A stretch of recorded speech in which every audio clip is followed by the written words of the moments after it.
Magandang hapon mga paps. Ngayon nandito ako sa Binangonan Skate Park. Ito yung nasa likod ko, ayan. Diyan kami nag-EB last time, siguro mga March yun. At actually punong-puno talaga yan ng mga 2-stroke. Ayan, at nandito si Brutus. Kakatapos niya lang hilahin tong bangka na malaki. Hindi, joke lang.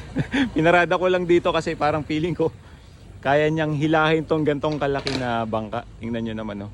Kasi nakadesign talaga tong Brutus sa ganyang mga mabibigat na panghilahan talaga, pangbardagulan, panghatakan. Kasi kung mapapansin nyo yung mga dating video na na-share ko, talagang hindi lang mga troso yung hinihila niyan sa bundok, talagang pati mga sako ng palay, kopra, lahat na. Kasi nakadesign nga yan sa ganun sa pangbardagulan, pangharabas. Kaya feeling ko lang kaya niyang hilahin tong gantong kalaking bangka. Ano sa tingin nyo mga paps? Hindi natin dito sa likod yung bangka na yan.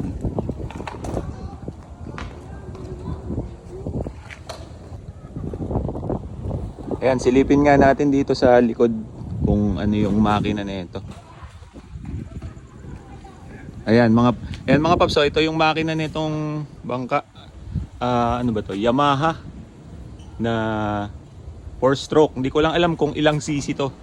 Pero malamang yan, malakas yan kasi malaki yung yung bangka na kailangan niyang itulak. At ito naman yung kanyang propeller, yung LEC. Ayan, dito naman yung paakyat dun sa loob. Pin nga natin. Actually dito yan mga paps dinadala pagka magre-rescue. Ito pa yung isang niya, yung lagayan din, yung trailer.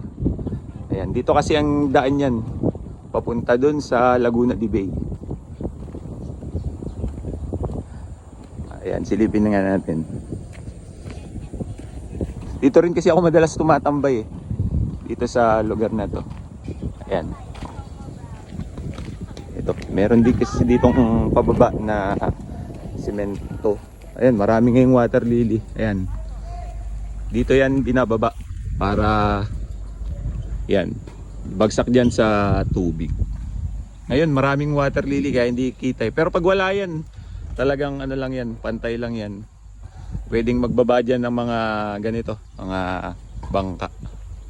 At ayan na yung Laguna de Bay dito sa amin sa Binangonan.